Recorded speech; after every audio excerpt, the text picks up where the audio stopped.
I went up there a few weeks ago with my friend and his 1,000 horsepower Mach 1. That was a big issue we were noticing.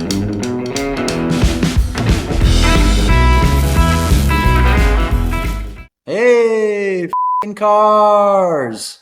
Just cleaning up after a crazy week of putting a bunch of cars together and doing bills because it was the end of the month. So that's been I feel like every day it was like a couple days, and I just feel like I have whiplash. But it's all good. Got the 32 out the door and back to the customer after we got it all primed and back together. So I got a bunch of progress on the Mustang, got a bunch of it thrown together. It's not all like gapped and stuff. I got to spend some time tightening the bolts. The bolts are in it. I just got to tighten it all. But yeah, and So start making it a car. 2 cars is your bunch of cars? I mean, yeah, you're right. It's not a bunch of cars. Sorry. It's more than most people are doing. Yeah, I mean, we focused a bunch on getting that 32 epoxied and stuff. So it was all brand new sheet metal, but it's not blast or anything. So you have to physically go through and scratch everything, clean everything really good, and make sure it's got a good scratch in it, so primer actually sticks to everything. So you got to be pretty thorough because that's the time that counts. So Right. it's been a month for sure. Yeah. I feel like I've made zero progress over here. Truck's on the ground, but no alignment. Steering's not complete just because it's super tedious. And then still waiting on some brake hoses and stuff. So I worked and worked, but I felt like I got absolutely nowhere. But that's the way it goes, I Well, guess. that's where, yeah, I mean, that's the way I feel like it's been on this Mustang behind me, the 66 for 8 months. It seems like, the customer had, or there's some design changes and stuff like that. And so we're just trying to keep up with that. And then you feel like you're finally back to making it a car again. And yeah, I feel like I'm finally back to being able to pick up where I left off about a year ago for some, and that's just because of a bunch of design changes, all the sheet metal work that I had to read, basically made the whole front end of the Mustang. I mean, there's almost nothing that's original. So Right. it's pretty nuts. Looks like the main part of the fenders is about the only stock part on the front end.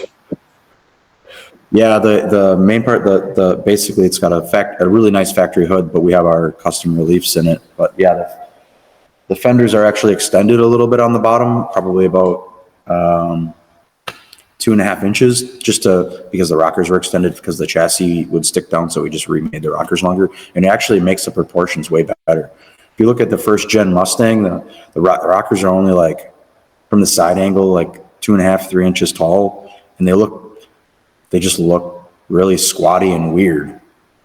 I don't know. I know that the thing to make cars shorter and narrower, but for some reason the proportions from the side, they never looked right from the get-go, I don't think. Yeah, yours has got definitely more of a full figure, I would call it. Right. It changes the proportions of the car. It almost makes the car look like it's chopped a little bit, but that's just because the rest of the body is just a little taller. Oh, I guess, yeah, the roof to the, side profile size. Yeah, and it almost matches the body line from like the top of the door to that first body line. The length of that almost matches from the bottom body line to the bottom of the car. So it like from the side profile, it looks like a lot more proportionate, and like someone probably would have drawn it this way and then maybe built it the other way just because of engineering problems and things like that. But if it was drawn from the side, it would be drawn like this in my eyes. I also think of how much metal they save by not having 2 more inches of car. Oh, I'm sure. Yeah, that's quite a bit. I mean, and that was always the thing that even customizers in the day were making cars shorter, narrower, sectioning, chopping, Right. So it was definitely the thing. So the shorter the car, the better, I guess, to a certain extent at the time. Right. I don't know why. Now everything's super tall, like super, super tall. Way tall. Yeah, it's It seems like cars have gone more for interior space than anything anymore. Maybe that's because as Americans we're getting larger. Could be. Yeah, I know. Like you look at the front of an Escalade now, and like the top of the hood and grill is like at my chest. That's freaking huge. Yeah, the last place I worked at up north before moving, my boss had a brand new, like, I don't know, would have been 2020 F-250 crew cab, 6 foot box, and I would park my 93 Toyota pickup regular cab short box next to him. And the hood on that truck was like halfway up my door windows. And Yeah. then the funny thing is, though, is if I'd line tailgate to tailgate with him, we had the same size bed, but then he Mm-hmm. just had 80% more truck ahead of it. So it's Yeah, just, it's nuts. it's like a locomotive compared to what trucks used to be. Have you seen that electric truck that Amazon was making or Bezos was making? I did not. I thought they were like already sold out. I don't remember exactly about them. But they were supposed to be like basically the Toyota pickup version of a electric truck, like a small compact truck, but it's like all very utilitarian based. It's not like all the extras, and you can order it with. It's like super customizable where you could order it with, power windows, but you wouldn't necessarily have to or something like that. It seemed like it was a pretty cool deal. I don't know how far they are in it, but it sounded pretty neat. And it was Kind of cheap. like It's supposed the to be cheap. kind of like the Japanese the K trucks, the mini trucks that they have over there, where it's just like a super basic. It's got a bed and Yeah. the motors under the bed just to get. It's just for utility. It's not for Yeah. luxury or anything. That's what people are looking for. People would just want a vehicle that's not going to break down on them and cost them a shitload of money. That's all people want. And that's it. I mean, if they were affordable, like I work 3 miles from home. If I mean, it'd be perfect for something small and economical. If I Oh just yeah. have to plug it in and it doesn't cost much to charge, be something like that. Mm-hmm. Yeah. It's like my electric skateboard and it's the same idea, except all weather. I could see you riding a one wheel downtown.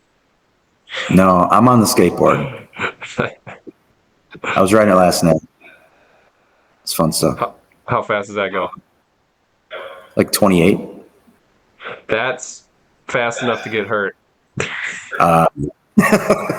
I definitely have wiped out on it once.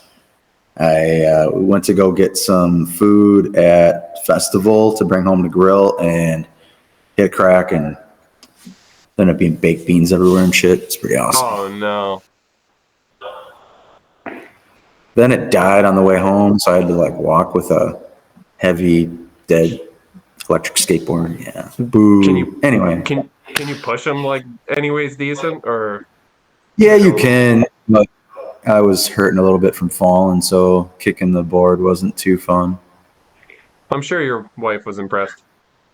Oh yeah, always. Yeah, that's good.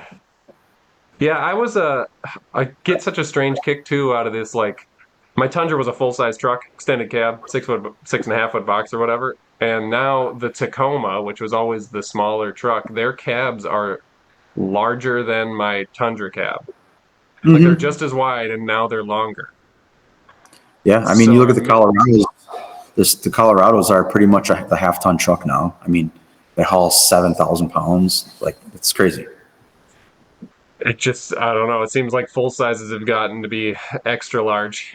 Well, yeah, it's like the Super Duties and the three-quarter tons and 1 tons have gotten to be like all 1 tons for some reason. It seems like everything has just gotten like exploded and bigger. I don't really understand it. The really thing that I don't understand is like you used to be able to get a half-ton truck and put your hand, like walk up to it and pick something up off the bed floor, you Oh know? yeah, yeah. And you can't, that's like not a thing. You can't do that even with a Colorado or anything anymore. Yeah. If they're all way too high. It's so stupid to me. Well, it seems like most trucks, until you get to the 3/4 ton and 1 tons, most of the half ton trucks, they're not even a utility based truck anymore. They're just like a businessman's. I've got a truck, luxury cruiser. Yeah, no doubt. No doubt. It seems like you don't even get half tons with a V8 anymore, except for GM. Yeah, my buddy Trent, he said he had to search hard for a F-150 with a Coyote in it. They were trying to sell him one with a V6 turbo real hard. Yeah, that's what they got. You just need to do twice as much maintenance. But I suppose it's better Yeah, for the dealership. yeah. Well, just sell, right? Oh, we were talking about cars the other day. Have you ever watched The Goods? The goods, no. So it's a movie. Oh man, it's just all about used car sales. It's freaking hilarious. It's like all comedy. It's fucking funny. Anyways, Is this a we better new go. thing or an old thing? I think it's like 90s. It's Oh, got to okay. be 90s. That's right in my Like comfort zone. Dale from The Office is in it. I can't remember the main character's name. Anyway. Huh. The goods. You know what I need to track down and watch? I've never seen used cars. Oh. Have you seen Did you that? ever watch? There was like a body shop show on Comedy Central. They only made one season of it, and Nick Offerman was in it. I haven't seen that either. Yes, it was called like American Body Shop. They would follow the ambulance to the scene of a crime just to get the car. Ambulance chasers. Yeah. Normally that's lawyers, not body men.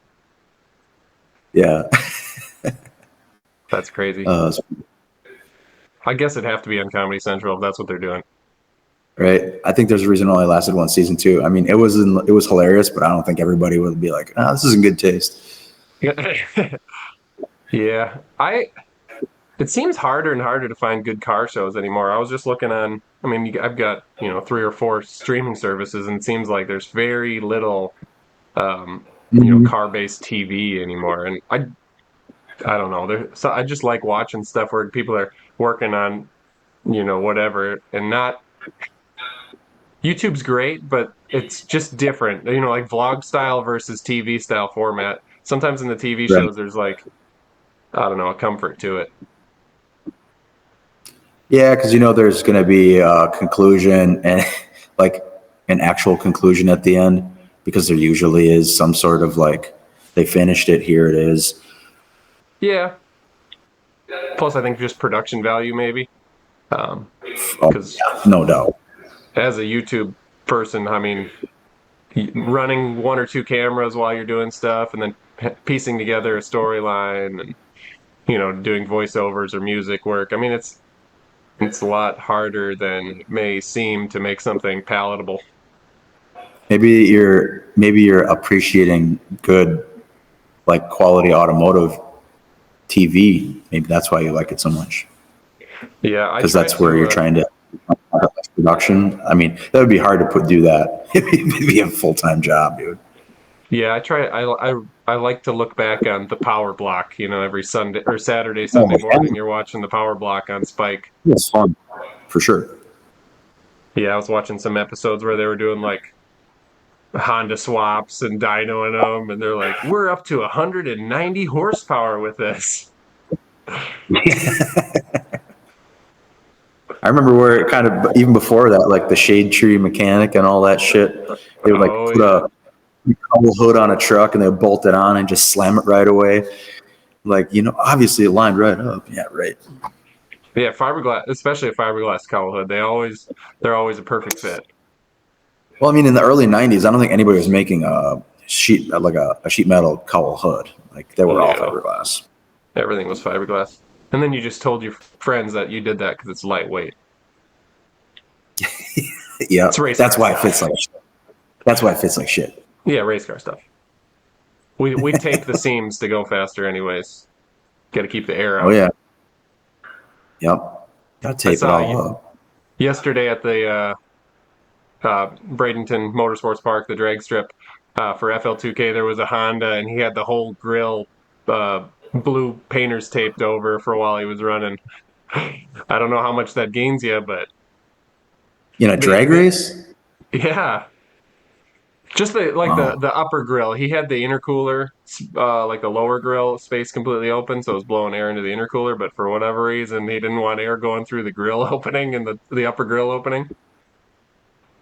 Interesting. Yeah, I kind of thought it seemed like a moot point, but Do you think that would potentially be to push more through the intercooler opening? I I thought can't that at imagine. first, but the way like the bumper bar space of the front bumpers are, they're not. The front of the car is almost V-shaped, so it doesn't matter what you do above Yeah, the pinnacle of that V. That's not going to affect what's right. below it. So I think he's just making it slippery. You said you should send me some pictures. That looked like a pretty cool, like fucking all kinds of crazy supercar stuff and everything, pretty much, huh?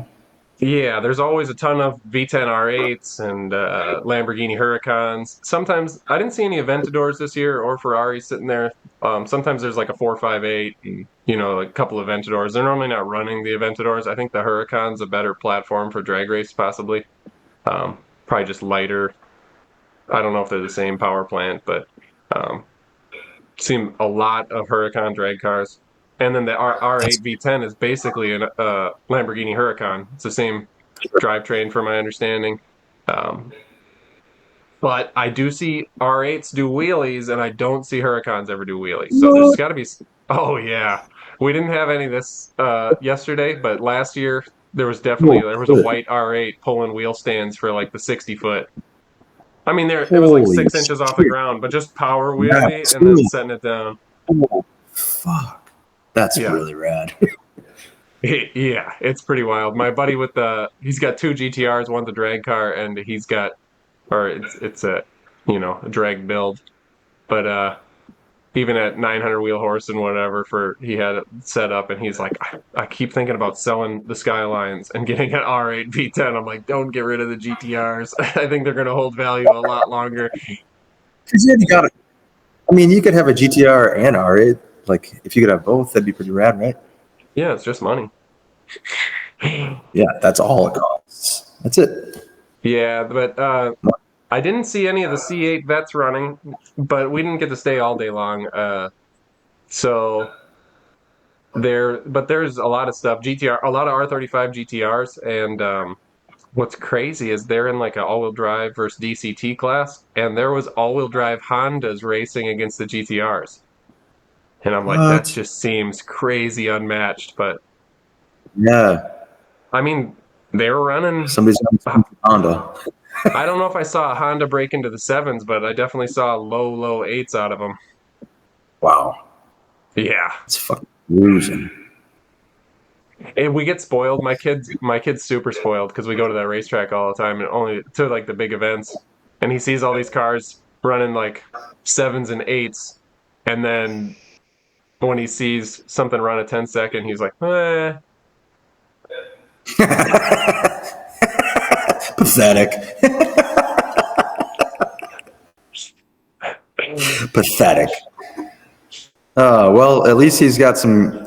I mean, that stuff sticks with a kid. So your kid's ruined forever. Yeah, definitely. But hopefully, I mean, in the nicest way.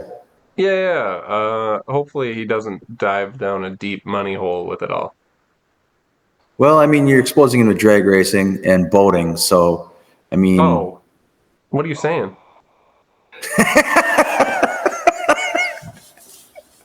nothing at all, dude.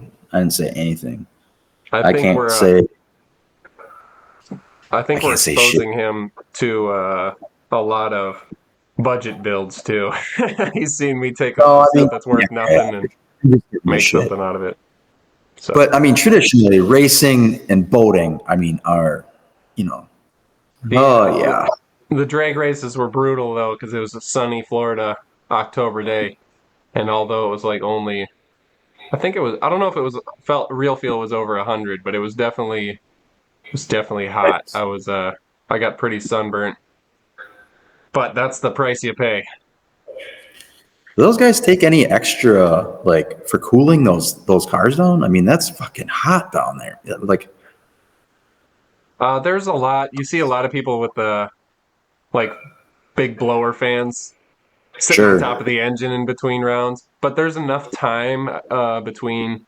They get a couple hours of cool down before each like sure. round of racing, so that helps a lot.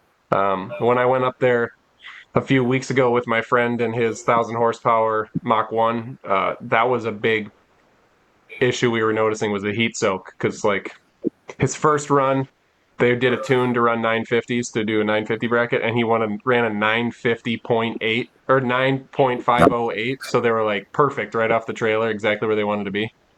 And then the next one was like a 9.7 because the car didn't get to cool down decent. And when you're Sure. pushing an engine to the limits that much, where you're boosting the hell out of it, it just gets a lot of heat soak, and it definitely has an effect. No doubt. I mean, I think a mid-engine car would be even worse, like just trying to get the heat out. Yeah, yeah. Like I said, a lot of blower fans going on in the pits, Wow. but you got to do what you got Oh, to yeah. do. I got to get myself to a racetrack again. It's been a long time. Long, long time. Yeah, we try to get out. I just like the environment most of the time. Uh, just being surrounded by cars and people, and normally nobody's paying attention to anybody. They're all there doing their own thing, so it's kind of it's a good way to be surrounded by people without it being like you're at the mall and everybody's bumping into each other.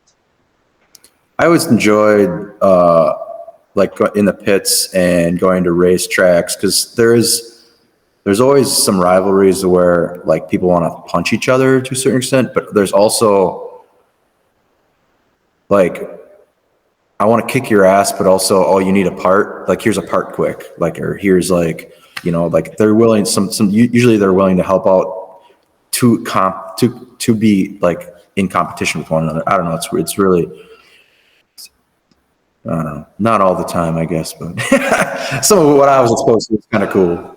Yeah, like my friend with the Skyline, he was at Texas 2K last year and broke a drive shaft, and some Australian dudes or whatever sold him or like we're gonna lend it to him, lent him a drive shaft. Yeah. I think he ended up just buying it off, their extra off of him, but um, and I heard that over the PA a lot during the track. They're like, "Oh, this guy's back on. He just did it. He had to find a drive shaft, or he had to find this, or you know what I mean." That's good. We were walking through the pits and we saw some Honda swapping motors in between rounds. But that's the benefit of a Honda because it's like like a Lego set. You can just pop the motor out and put a new one in and Yeah, slap all the turbo and stuff back on. So just a couple of guys and a cherry picker in the pits. nuts. That's To nuts. me, it seems like the Hondas were running like on the ragged edge, where they can run super fast, but they break. They definitely seem to break more often. So they were being competitive with like the GTRs, which are like this super engineered all-wheel drive, you know, V6 dual overhead cam, twin turbo setups, and Mhm. then the Honda's like a $600 shell with a wrap on it and a roll cage, and then they put a CRV drivetrain in it and a K24 and big turbo, and it's kind of like David and Goliath, but they compete, but they're definitely That's on that nuts. ragged edge of breaking. That's nuts. That's super nuts. Fucking little Hondas. That's crazy. Yeah, Oh, gotta get to working on my car again. Oh, it's just a lot of welding. A lot of welding. yeah. You I want to imagine it come? can be kind of daunting.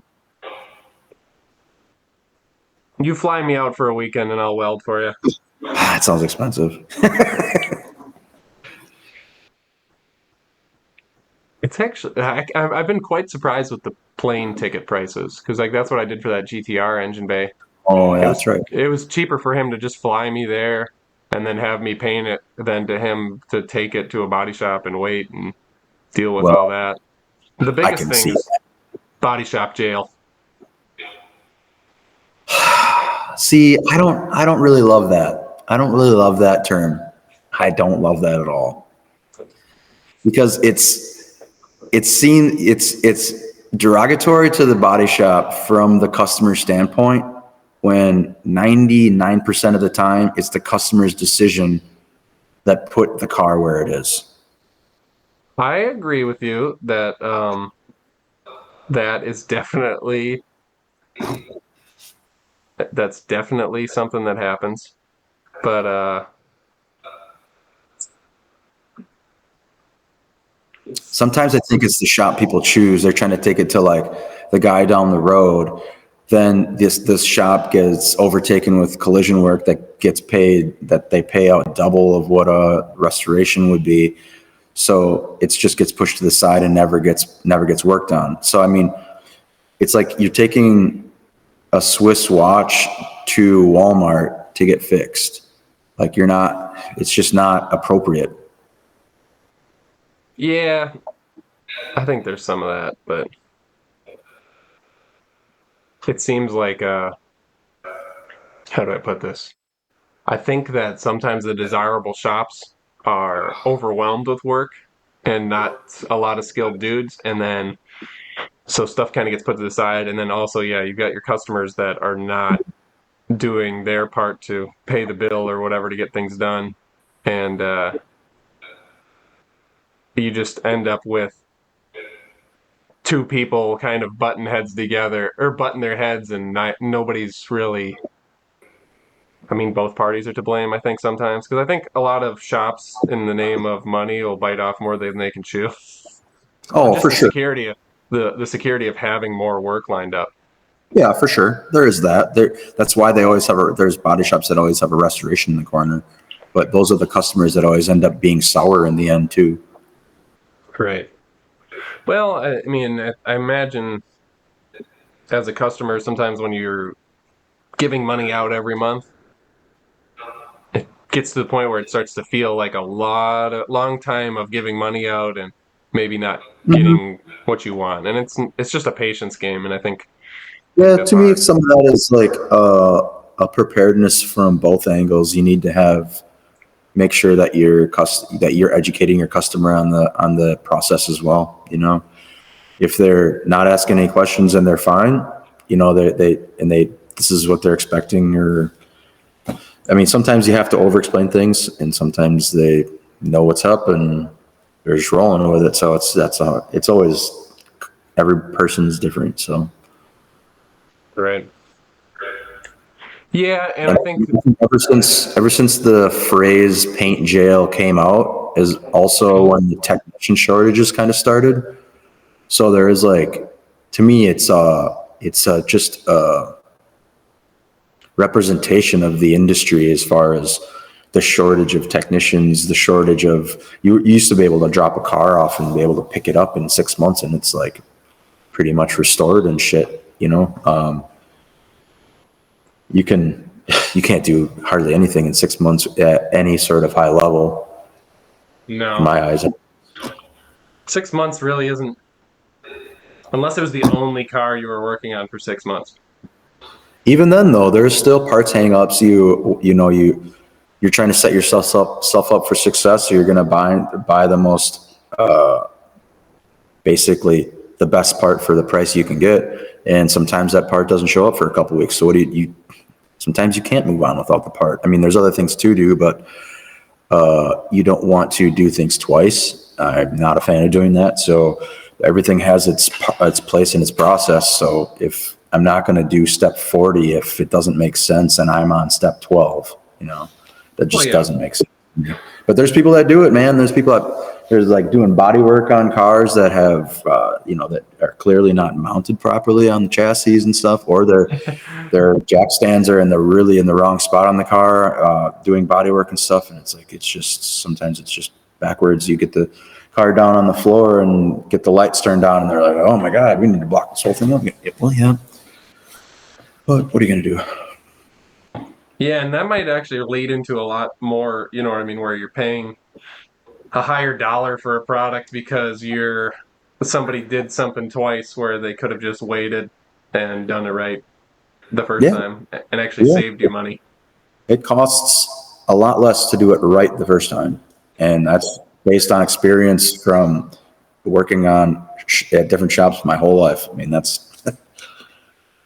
you do it right. If it's a well thought out plan being executed and there's patience involved, will always be cheaper than redoing something at all.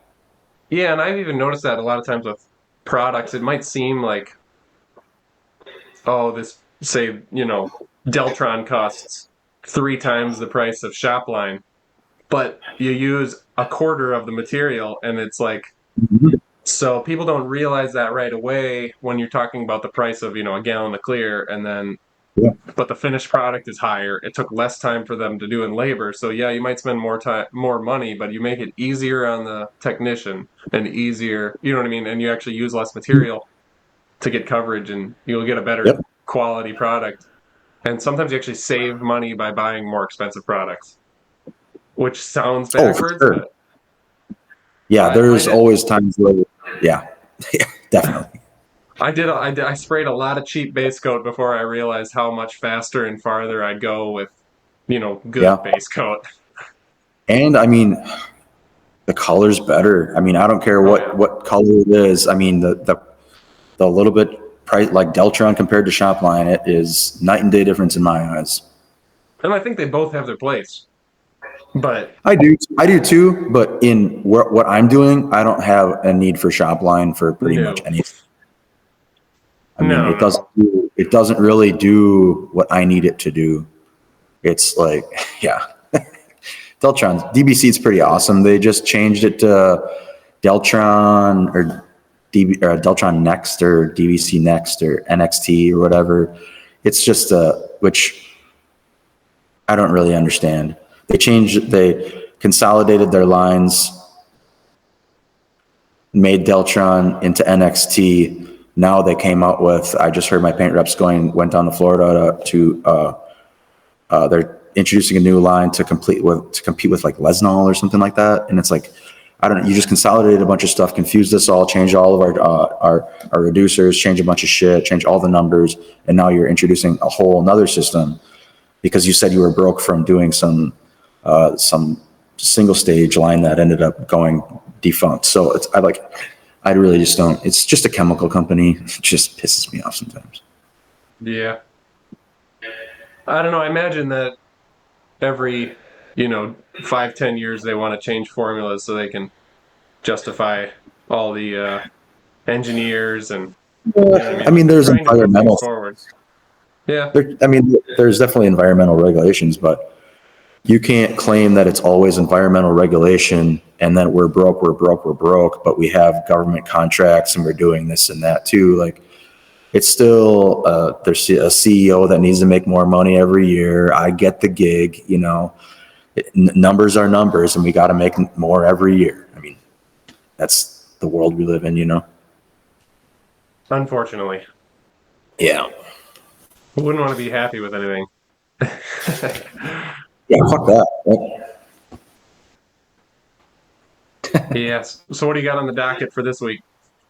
Oh, this week. Well, I have some catching up to do on that Nash just before we got to get it primed. We had the customer make some mirror placement.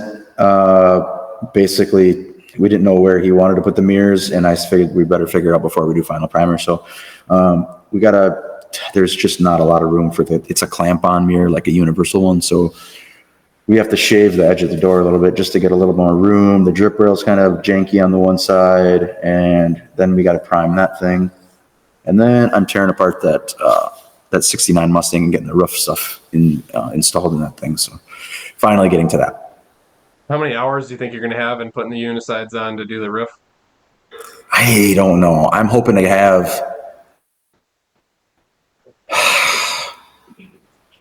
have in like 30, 40 hours, get everything mocked up and hopefully ready to weld, if not started to weld in. Because I don't think it's going to take much. I think it's going to take longer to cut the pieces out and make sure my new pieces are in and everything's square. Welding everything in is easy peasy. Drilling holes is, for plug welds is sometimes gets interesting with these unisides as far as like where to put the weld and stuff, but it's not that big of a deal. Yeah, I just want to make sure everything's square. I might dissect one piece at a time. So like brace up one side, peel one side out, install one, do one side at a time. And the center bows everything's got to be replaced. I just don't want to take it all down and then be guessing and have to fit it, I'll fit the glass and stuff, but I don't want to have to get like install it kind of mode. Yeah, I think one piece at a time for sure. is a good way to go. Not Johnny Cash style, but Right. Johnny Cash so style. you said that that's a Q code car. What is the Q code for us non-Mustang It's got like, aficionados? I'm not like, I don't know all about it. It's just it's a big block car. It's got Okay. staggered shock mounts. It's got like some extra bracing, for the staggered shock mount is also like a top and bottom piece that goes across and connects the frame rails as well in the back. So makes it pretty rigid back there as far in comparison to like a 69 that wouldn't have that staggered shock mount. I don't know if there's sheet metal wise. I don't think there's anything really other than that. That's different. I don't think. But So yeah, it's it's not got a a big. boss. It's not like a boss or anything like that. I I really don't. All I know it's a Q-code car, dude. And it needs to be painted. He's still up in the air. He's like, oh, maybe black, huh? I'm like, oh, another black car. Oh my god. Well, black cars are kind of a flex on something like that. Oil slick black or what, you know what I Well, mean? I mean, there is something to be said where you could have. I mean, you could be at SEMA and every car you see is like really fucking rad. Well, not every car you see, I'm sure. But at any high end show, and you're looking at the cars in the different colors, and it doesn't matter how nice it is, it would probably look better black. Yeah, I don't know. If the bodywork is right and everything is tits, and it's that high end of a car, I'm telling you, the reflection on that car, if that car had like the reflection of black, it would probably look better. Now there are some cars that are white that probably wouldn't look good black, but unless you see it, I mean, that's just where I'm at. Yeah. I'm not a huge I, fan of black, but I can admit that sometimes a car in black, a super duper duper nice car that's gloss black and has the look, boy, that's hard to beat. Real black, not shop line black. Top line black. Oh man, you ever spray? I'm sure you sprayed like a Ford UA black. Yeah. It's like It's been a while. brown. Yep. Fucking gross. Me and my wife were talking about that. She's talking about some F-1 or some Ford went by that was black, and she said something about black. I'm like, well, that's actually like just really, really dark brown. Then I had to explain to her because then she was mixing up colors, and she's, now she's all interested in like mixing custom colors, and she's Oh having a good boy. time. Well, when people, I'm not saying your wife will go through this, but when people are learning mixing custom colors, there does turn out to be a lot of browns if they don't understand the color wheel. Oh, I'm like the first 5 colors. Usually they turn out brown. Yeah. Just keep um, adding shit, adding shit. yeah, if you put enough colors in, you always end up with brown. Yeah, my friend with the Resto Mod Shop here in Fort Myers, just did a 33 Ford full fendered car and steel body. I think it was kind of like the Brookville you did, where it's not actually a Ford body. It's like a repop from some company. But full steel car, full body work, super straight. But to do the blackest black possible, they went with the Deltron. I can't remember the toner number, but it's the Deltron Jet Black toner, and then they just go Oh, straight. 1683. Yeah, Yeah, DMD something like 1683. yep, straight jet black toner for the base coat, and then Yep. no Out other of the can, colors. Yep, gallon of it. Oh yeah. yep. So he did that, and it is interesting though, because like the real like, true black has an effect on the eye compared to like the brown blacks of Mm-hmm. Oh it's like yeah. the absorption of light. You know what I mean? Mm-hmm. You ever see those super like I don't know, those paint jobs that they're like absorb those black paint jobs that absorb light? They're so black. Oh yeah, like the NASA developed colors. Yeah, there's some cars that are painted like that, and they're fucking. I don't dig it. I don't dig it. It doesn't do anything for the car. It's just like a void. I like satin stuff. because it actually does have a reflection. But the stuff that doesn't have a reflection, I mean, like, why have it on a car? That's so stupid. Pay a bunch of money for a car and then you can't see it. Like, that And the paint sounds costs a stupid. ton. Yeah, that sounds stupid. We were actually just talking about like flat colors yesterday because I know I sent you a red Lamborghini Huracan that was a Yeah, flat red, and then there was nice. right next to it was a flat black Huracan STO. And my wife right away, especially, I think some of it comes from us having like project cars that were in primer forever or flat black parts and stuff like that. But she's like, I really like all the flat colors coming out, and I think they definitely have a good effect on the right car. Like a Mm-hmm. Lamborghini doesn't need gloss paint to show out, and so Well, I think even in the show world, they're starting to the high end cars. Like, no, I'm not going to say the Riddler is going to be a fucking satin car anytime soon, but they're starting to accept that satin paint jobs are actually harder to do. Like, it's oh actually yeah, a hard thing. yeah, but 'Cause, I hard mean, doesn't necessarily mean good. well, I mean, but if you pull it off, it does look better. It's never gonna. If a good satin job it will never. It will always look better than a wrap. Always. A Oh good yeah, satin paint job is like a good satin paint job with satin clear has a look, and you oh yeah. cannot replicate. Like that's what I like. I think that's what we're gonna paint my car. It's gonna be some sort of satin color. I'm not really sure exactly, but like a dark gray blue kind of thing or something like that. I'm not sure. I was envisioning a gray or a blue, so that's kind of crazy. Um, yeah, I like a flat or a satin paint job or an eggshell there because there's still a depth to it that you don't get from a wrap. Yeah, for sure. The satin under like a metallic or a pearl underneath satin clear. Now Yep. that's where you get into some crazy awesome cool shit, I think. Yeah, I think you and I used to both drive a shop truck that was a blue metallic satin. Yeah, I painted that thing. Oh, really? Yep, it's still around It looks and good. it still looks good. I mean, some of the shoddy bodywork that they had me paint over, but is Paint coming looks out. good. But yeah, paint looks good.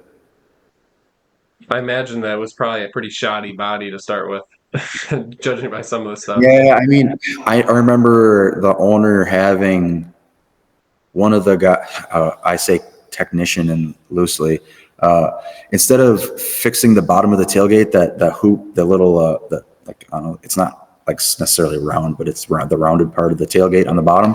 Instead of fixing the rust holes, he just took an entire tube of Lord Fuser and just filled it and thought that was going to last.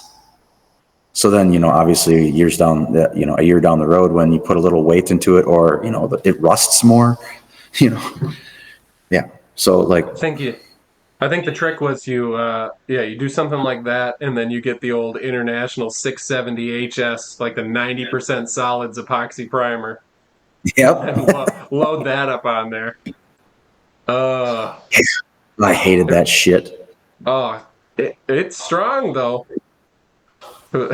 Yeah, I mean, but at what cost? Because it's not user friendly. It doesn't spray. It doesn't sand.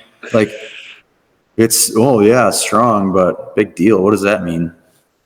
Yeah, it was definitely not user friendly, but In any way? it was made for offshore oil rigs. There wasn't supposed to be any finish work. It was just Yeah. So why the fuck are we using it on cars? because basically every car that's in Wisconsin or the Rust Belt was living life like an offshore oil rig in saltwater. Yeah, that's true. But they actually did do at that place. They did do stuff that was submerged in salt water. I helped with some of that shit. It Oh, was really? like, yeah, there was. We had a pressure pot with an agitator, and it was like, I think it was like 80% zinc powder, and you put a resin in it, and it would agitate the whole thing. It was like spraying, like, I don't. It is like you're spraying heavy like zinc through a fucking quarter-inch hose. It was heavy, heavy, heavy. Really weird. Interesting. That was a Like, one and done. Like, I'm not helping with this garbage anymore.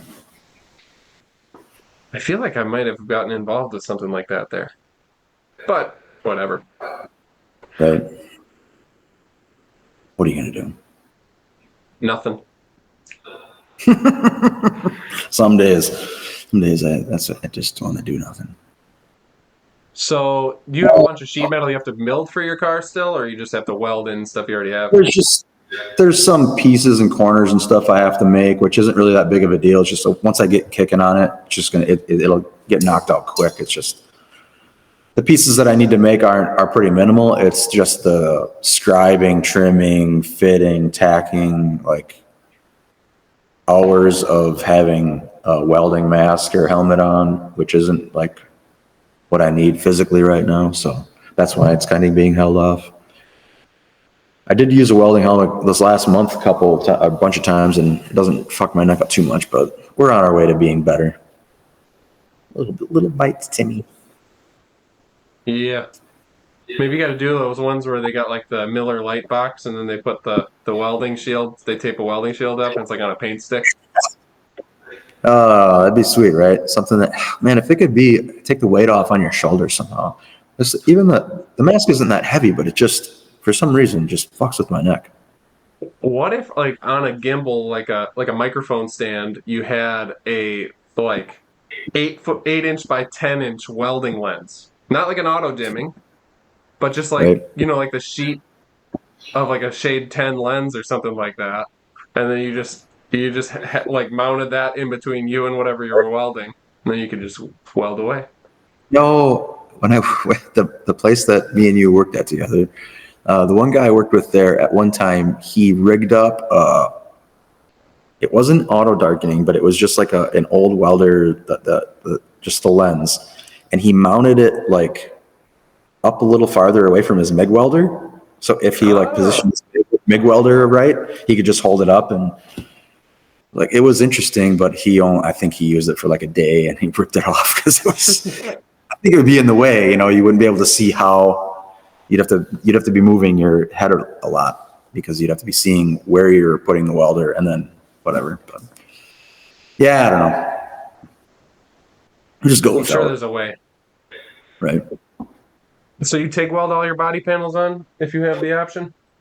Yeah, unless it's a plug weld or something that could be easily MIG'd. And I mean, I know some people that will TIG plug welds, but that's kind of Seems it's highly like unnecessary.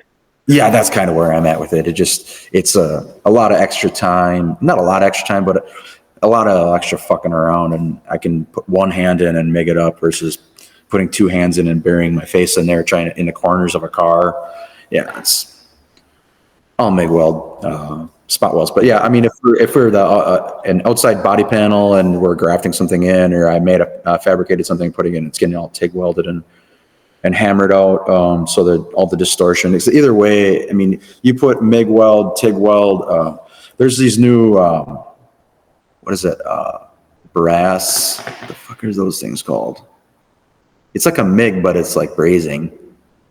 Like For silicon bronze or something? silicon bronze, that's what it is. Yeah, I mean those are okay. I don't know. I've used them before at a collision shop, and they were like, I don't know if it's really a safe option.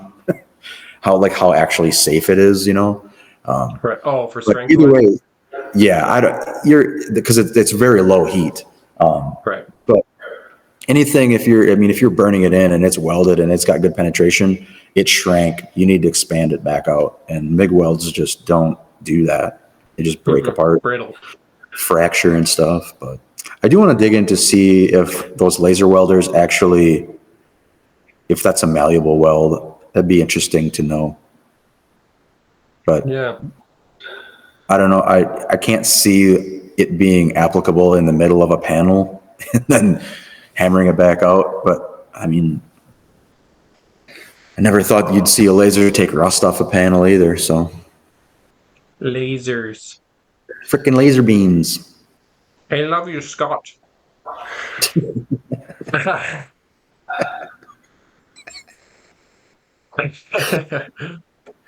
Oh shit! I haven't seen that stuff for a long time. They just don't make cinema like that anymore. No, they don't. Yeah. Super sarcastic. Awesome stuff. Yeah. That coyote all buttoned up inside that thing, or what? Well, it's not necessarily buttoned up, but it's like mounted where it needs to be. My goal was to get everything welded into where I don't know if we're going to get it fired before we take it apart for paint. I just want to get like the systems wired, get the harness made, get at least some of these electronics talking to one another and getting, making sure the lights work and basically getting some of the troubleshooting bullshit that you're not leaning over painted fenders and stuff. It's already together this far, and it's a car that's got so many electronics in it that it's going to be way more beneficial to do it now than after it's painted. So we're going to get it basically as far as we can in this capacity, as far as like not having it body worked any farther.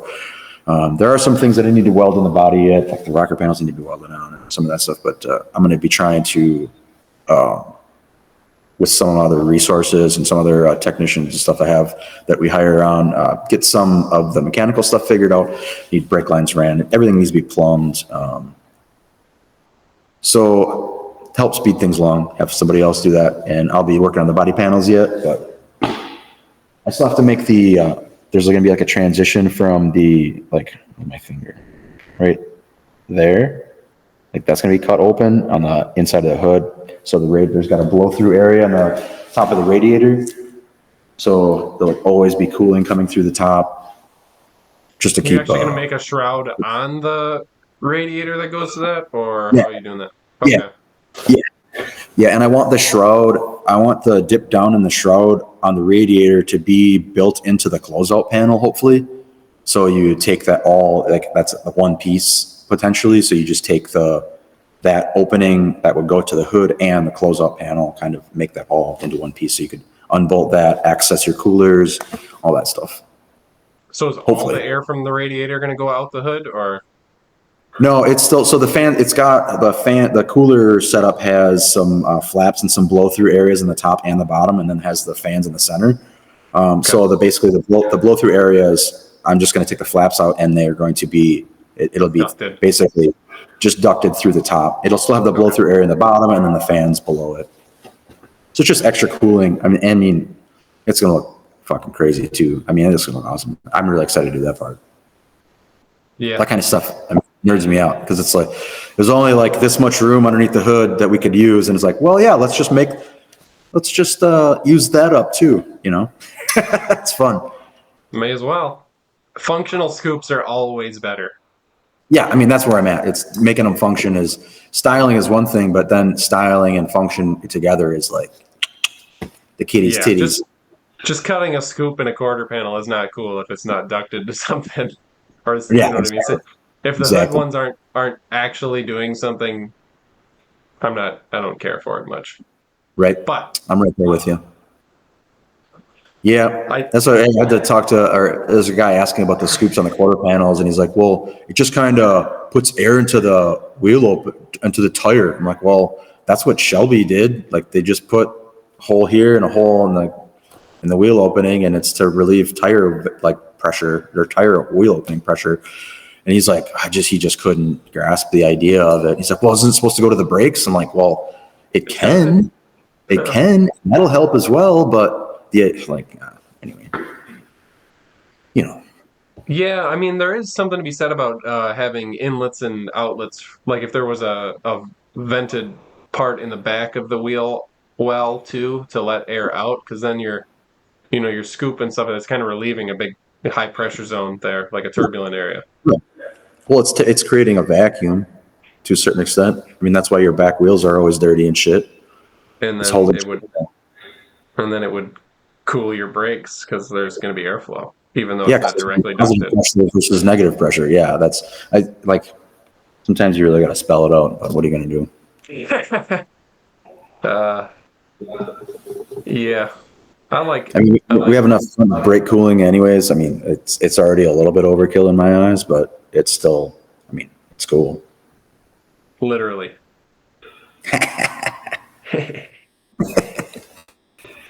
Oh, so were you ever even up here, down there, involved in any car clubs or anything like that? not any good ones. I mean, I mean, like my friends and I when you had say, like our car yeah, club, but not like we joined like an official. sure. We never made it real official. We didn't have plaques in our back windows or anything. Just stickers and shirts and hats. Oh yeah, baby. I mean, I've had my fair share of like there's a mini truck club in Wausau that I was kind of a part of for a while, and then I was in a hot rod club from Appleton for a while, and now it's just me and my buddy that have me and my buddy and his dad have a small little traditional in customs car club, but it's just it's a weird deal. It almost turns in once they get to a certain size, it turns into like a drinking club, and it's just like it's at least in Wisconsin it does. So it's weird that all these car clubs in the area go through phases, and it's like it all turns into like weird dick measuring and stuff. And, yeah, whatever. Doesn't everything? Right? That's very true. We have the most teenager car club name too. It was Outlaw Customs with a K. Oh yeah, dude. It's got to be with a K. And Duh.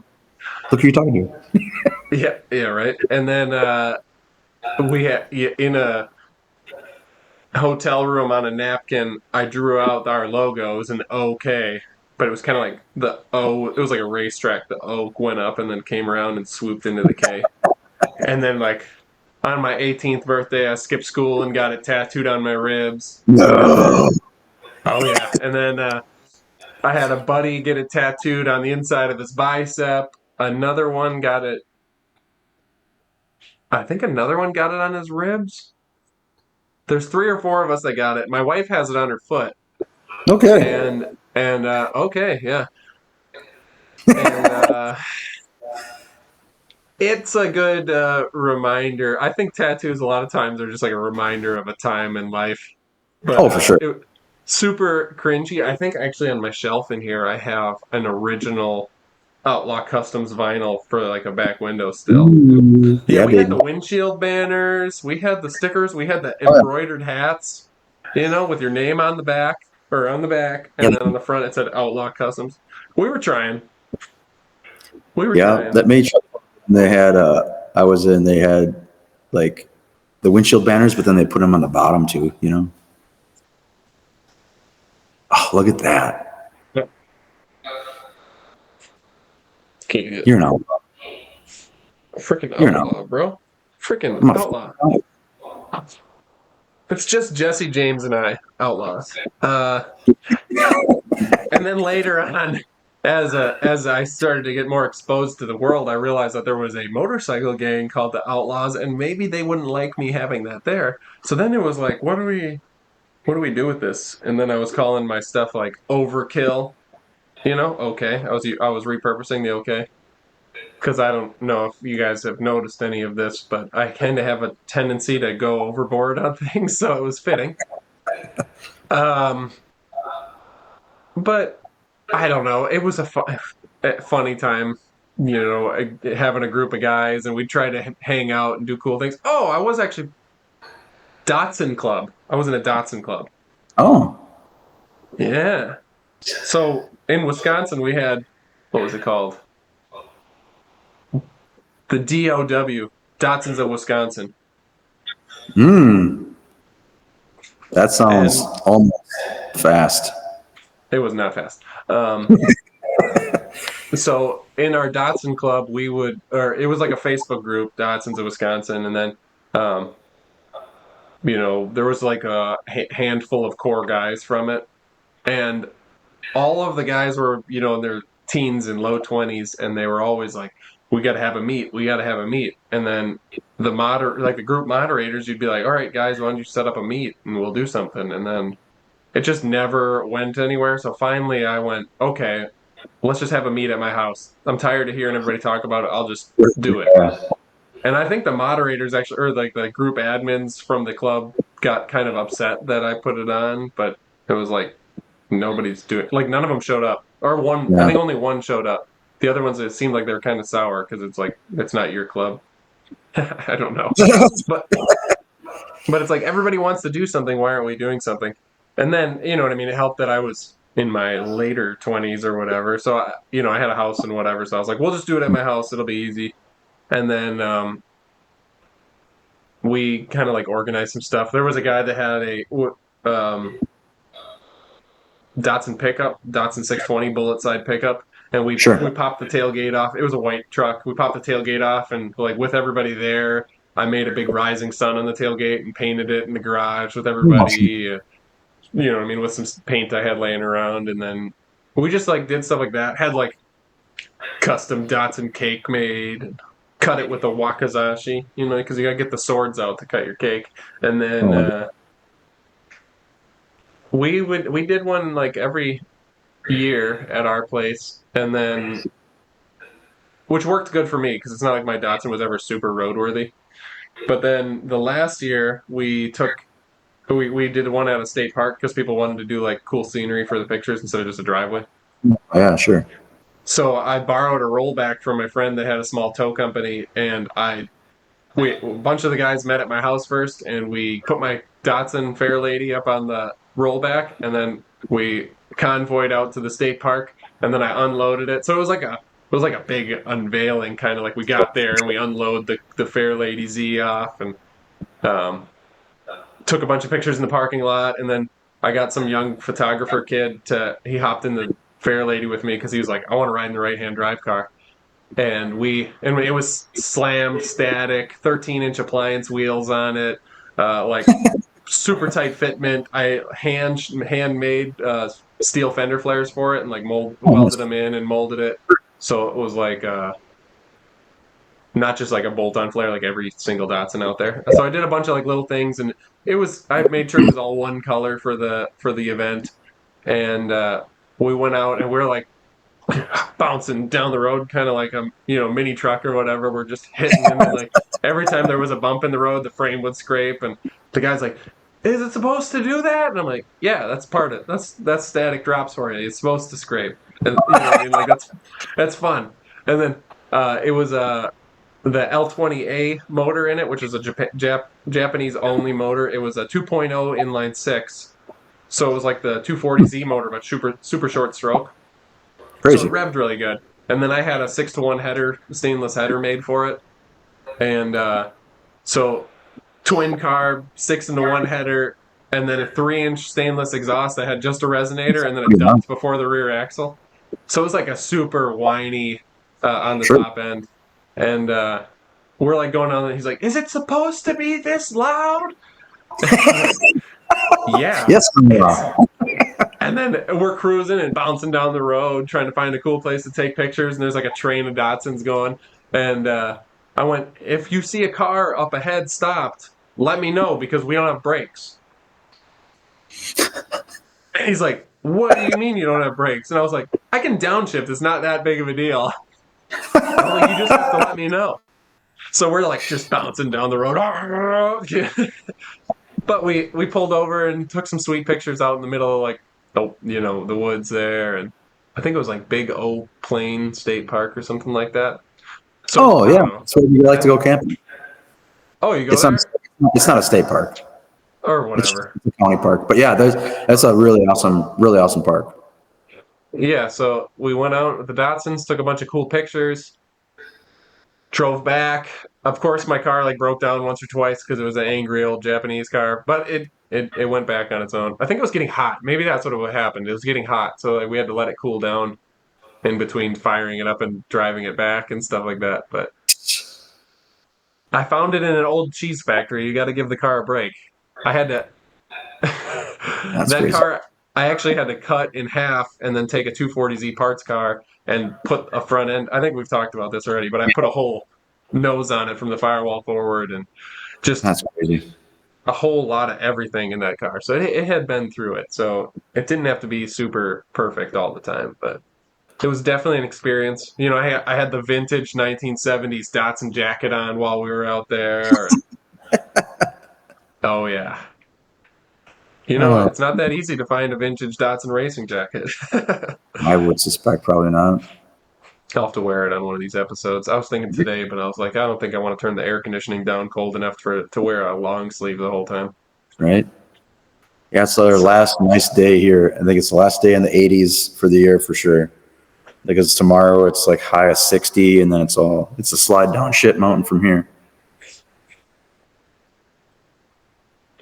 Yeah, it'll be 50 by the end of the week for you, I'm sure. Yep, it will be actually. Yeah. All four seasons in 1 week generally. Yep.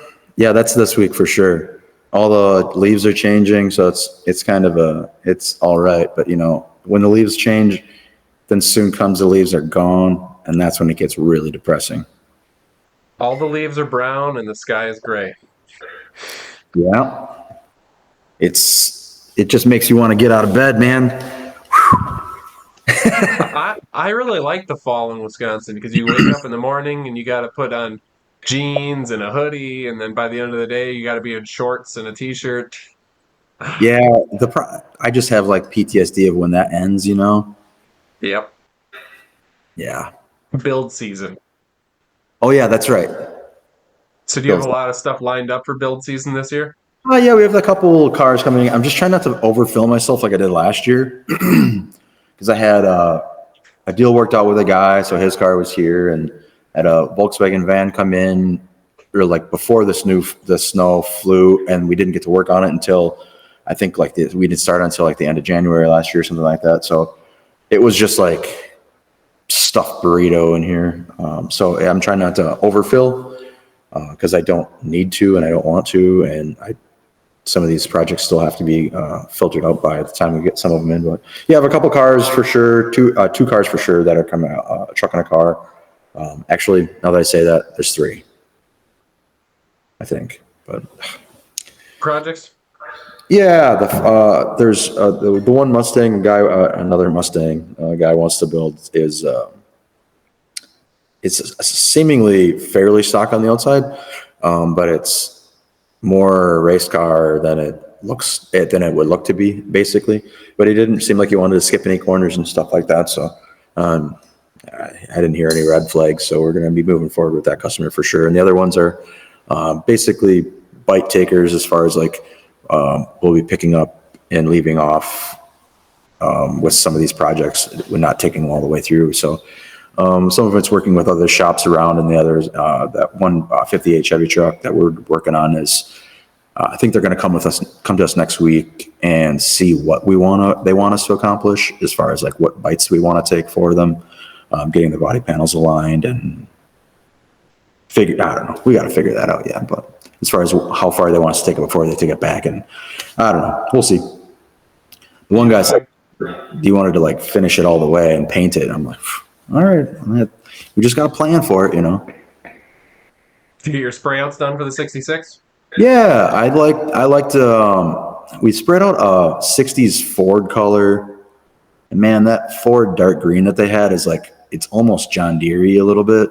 Like, so we did that just to have like a comparison as far as what that '60s vintage green was, and then we did like I think it was a Land Rover color, and then another one was like a Navstar, like a fleet color.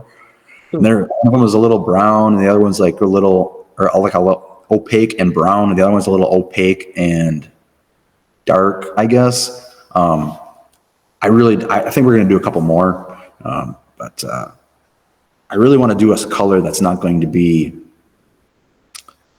I don't want to say it. I want to make sure that if this customer doesn't necessarily want to keep it forever, that the color of it doesn't deter buyers or devalue the car as far as it being too unique. I don't want the color that's a little more brown, because I don't want somebody to come up to the car and say, why is that car brown? Or, it looks too brown or something like that. I think it looks cool, but it's not necessarily going to be a sellable color. Are you calling the Bullet green, like the Bullet Mustang green, a John Deere green? Or are you talking about like that later one that they did in the 69, 70s? I was looking for the bullet green, the bullety color green, and I don't think there must have been another '60s green that we pulled up, because I don't think we got that color green. But that color green on Bullet it's still not. I like it, but the 6970 I think had like a weird tractory green. Right. I think that's more what I'm looking for. Okay. There's But can't remember what shop it is. There's a really sweet like it's a 69 or a 70 with like a race livery and it looks like an autocross car or something like yeah, that. it's Ruffian. Ruffian, yep. Yeah, Ruffian. I never knew how to say it. But yeah, Yeah. that shop is fucking awesome. Like, That car is wicked.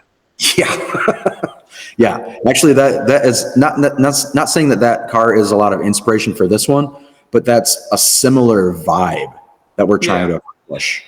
Like, it was supposed to be this way. And that's where it's like, I don't necessarily want to do a stock color because there's not much stock about the car. It'd be cool to have like stock, but just off a little bit, kind of like the whole car is, Yeah. I find myself more and more saying OEM plus.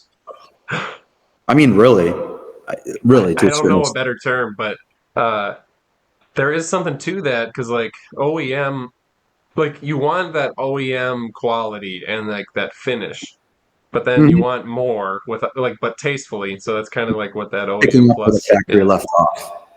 Yeah, it's like Shelby is OEM plus. You know what I mean, or something. Yeah, or like Hennessy or, any of those aftermarket companies. I don't know if Hennessy's still around anymore. I think so. I think Hennessy's like making their own stuff now, right? Is that what I'm thinking of? I have no idea. Hennessy's doing. I think they're still doing something with Dodge, and then I think they have. Is Hennessy the one that has the Venom, the supercar? I don't know. I think that's Hennessy Venom. I don't know. You try and keep up with stuff. I don't know. Do you follow Oil Stain Lab at all? Oh my gosh, that Porsche! Yeah, that's pretty cool. That thing is exactly what I want to see all the time. I know. That They in said they were my coming. head, that's what all of them should look like. Have I seen They said what? they were coming out with an electric car that actually felt like like that actually had a driving experience. Really? But he said I mean, it was in a podcast, I think with the oil and whiskey podcast with the Roadster shop, but they were talking about, I can't remember how it was, however the power was generated or pushed to the wheels yeah, it was something. Oh, look at that. That's pretty dope. I wish that the light didn't blow it out. Right? Oh, yeah, I'll take it. Fuck. Hennessy Venom. Looks Absolutely. lame, pathetic. Man, I wish the camera would pick that up. But Oh man, 46 Chevy. I think that's where it's at. yeah. That's way fucking different. So what Damn. model is the 46 Chevy? Is it just like business coupe? So they made what is it? Style Master and Style Line, and was it Style Master, Style Line? It's a Style Master, but there's like a bunch of different lines. But so it's a Style Master Business Coupe is what it's considered. So the package it just had an extra long package tray. If it was a 2-seater car, but if it was a 4-seater car, they just had a shorter package tray. That's all it was. And it had a floor that went from the back of the trunk all the way up to the back or the front of the back of the front seat. So it was a legit business coupe. But wait, so it's literally a 2-seater? It was, yep, from factory, yep. That's crazy, actually. So yeah, that's why they had. Master is the model? Yeah. Oh, I thought it was like a trim level or something like that. Well, yeah, that's probably, yeah, you're probably right. I would say it's probably trim. Because I'm thinking like Bel Air or 210 Business Coupe or 210. You know what I mean? Like yeah, that's all after this. So it'd be Fleet Master, Fleet Line, Style Master, Style Line. That's what it is. well, that's the model, I think. Yeah. Yeah, they're different because you look at the fleet lines and shit. That's like a whole lowrider deal. These style cars they cross over into lowriders like real hard. Yeah, you got to get some 100 spokes on that thing. Yeah, some fucking sirens. Those dudes they always do the sirens and shit. Oh, sure, yeah. You got to have I think it's a siren because they call them bombs. and then it's like the sirens because the bombs are Oh, coming, you know? yeah, but you gotta have Haha. the ice chest that blows air into your window on the side. Shitty air conditioner deal. uh, or a Oh real air yeah. conditioner. I just gotta get a lot of weld done. Fuck. It's just time. Yeah, yeah. Yeah, one of these nights I'll probably start working on it again. It'd be nice to just get everything tacked together. So, like, just to get, like, instead of tacking something, you know, fitting it, tacking it, welding it, finishing it, maybe just get everything, you know, fit, tacked together, and then go through and weld it, depending on process and accessibility. But I don't know. We'll see. Do you have a hard time Sometimes you moving just got to your own stay. car? Well, I mean, some of it is you don't really have a blueprint when you tear a car apart that far, or even the 66 behind me when you're putting it on a chassis. There's not like a blueprint as far as, especially even, you know, you want to do all the sheet metal installation at a high end, so you need accessibility to the weld. So if you don't have accessibility to the weld, you need to make accessibility to the weld or remove the panel to be able to access the weld to expand it back out and get it actually finished to where you don't have 3/4 of an inch of filler in it. So that in turn creates a lot of process as far as making sure you can access this before this, or you're not welding something in that will cover access up to welding something in. So like I said, it's just a lot of some of it is like a thought process is making sure you're not screwing yourself later and not being able to access a weld, and just making sure the quality can stay as high as you can and not redo things. That's the hard part. Yeah, there is. I don't want to call it out, but there is a show on TV of a guy that does like wild custom stuff, and you can definitely tell that it's just like metal shaped and layered and laid on top of other metal with like overlaps and stuff like that. Like they've never actually trimmed out and Are you welded talking like a fully. YouTube guy or like a TV?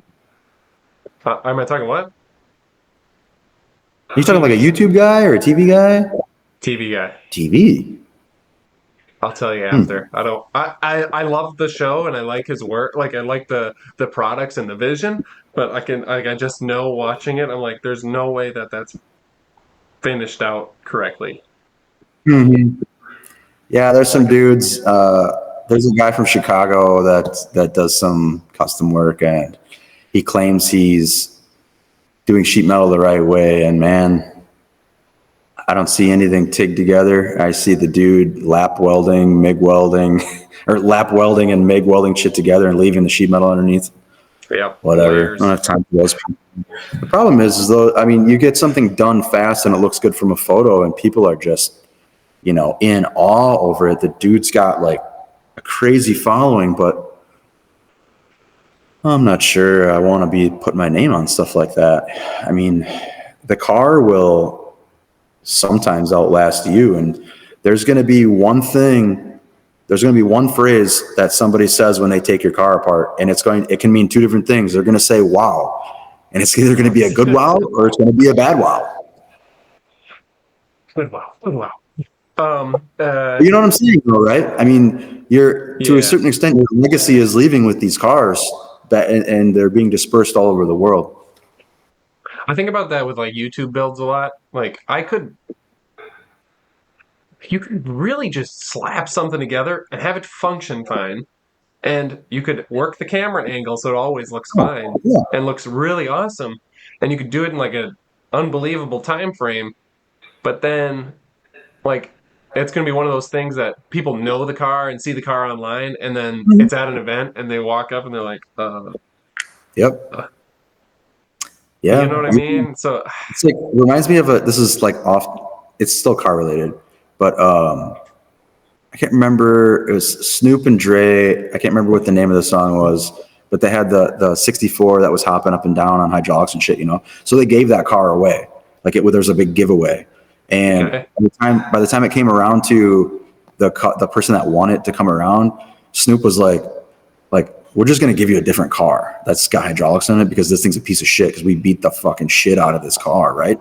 So it's like, it's the same thing. Like it's desirable and it's cool. It's fucking cool. But like when you get there and the reality of it, and you get that, you won't be able to get down the road with it. It's like, yeah, it's selling you something is. I mean, that's the whole salesman thing. You don't want to be the gold chainer, The gold chainer. This is Florida. Everybody's a gold chainer. That's true. That We is saw true. a dog at the racetrack with a gold chain leash yesterday. That's sexy. That's hot. I do love it. Like every Florida event, everybody gets the chains out. They'll have like three or Sure. four of them layered up. Everybody They wants to gotta be have Mr. some T. weird sunburns and shit, man. Can you imagine how hot that gets? Yeah, it's gotta be dumb. I saw Oh, one, a guy had a big fat gold chain, and then he had this huge gold ring with like a bird or something on it. Like, there's just no way you'd ever really wear that. Except for like maybe for a picture where you want to look like a boss or something. But he had like just this huge ring on a gold chain on his neck. I'm that's like, nice. what are we doing? That's so funny. It's Uh, Florida though. I have yeah, never seen more gold chains in my life. I like to ask people here, like that live here for their whole lives. I go, so how long do I have to live here before the state sends me my gold chains? Like, yeah. is it a five Yeah. year, 10 year? Do you get different Is it, sizes? Is that why some is it people have small ones pure? and big ones? Yeah. Is there like a tax bracket for having like what size gold chain or the weight of your gold chain? I'm not sure.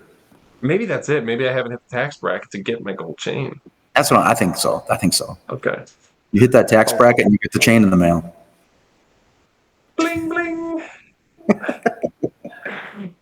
bling. You've got mail. Oh Yeah, shit. Florida.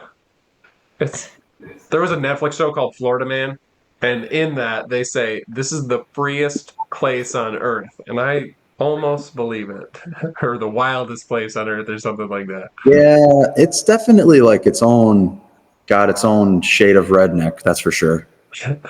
Oh, yeah, swamp redneck. I think Joe Rogan said it once. He goes, "When the world gets bad enough that you have to leave to Texas, Florida's the last stand." Yeah, that's true. That's very true. Oh, oh, I don't know how you're working that shit, man. In the heat, Yeah, that's bullshit. it's not too bad. I don't know. I get anxiety thinking about it being cold. Really? I mean, Yeah, I do too, but not that bad. I can turn the heat on. I don't like turning the heat on. I like What do you tank mean? tops, shorts, and bare feet. Yeah, I guess. Oh, so for the Tundra, when I finally get the thing driving, I'm going to put a video together, and I'm going to try to go like YouTuber WoW style on one video. And Nice. I've been like writing the hook lines and stuff for the beginning of the video because you gotta in YouTube, if you don't have somebody in the first 30 seconds, you just Yeah, lose them, I and then you totally. won't get any views if you can't keep somebody a minute into your video and like get them hooked and get them needing to know the answer to a question or Yeah, something. It's gone. So like in the beginning, I think it's like uh I needed to know if you could build a long travel pre runner for under $100,000. And then it's like I set out to find or I set out to make it happen, and I did it with limited space, limited tools, and a limited budget and limited footwear because I'm always barefoot working on it. So it's gonna be like limited space. It's gonna show me working in the side yard. It'd be like limited tools. It's gonna be like my Chinese welder and a vise sitting on a CRV folding table, and then it'll be limited money, and then it'll be like an empty wallet, and then it'll be limited footwear, and it'll go down to my feet with like wiggle my toes.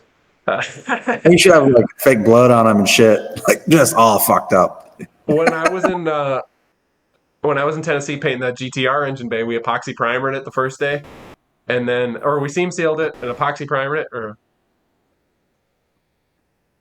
we epoxy primered it and then we seam sealed it because I wanted the epoxy up under all the Yeah, bare makes metal. sense. So we epoxy primered it, and I did it barefoot, and the bottoms of my feet Wow.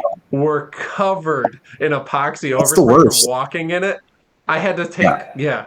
paint thinner to my bare Mm-hmm. feet for like 20 minutes to get them clean. And so the next day, I still didn't want to wear shoes because I didn't want to wreck a pair of shoes because you don't really like fly across the country with a pair of shoes to paint in and ruin. So we went Right. to Walmart and I bought a set of Hello Kitty slides. There you go.